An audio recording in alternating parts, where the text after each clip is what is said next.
गणनायकाय गणदैवताय गणाध्यक्षाय धीमहि गुणशरीराय गुणमण्डिताय गुणेशानाय धीमहि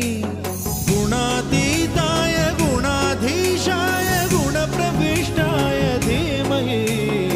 एकदन्ताय वक्रतुण्डाय गौरीतनयाय धीमहि गजेशानाय भालचन्द्राय श्रीगणेशाय धीमहि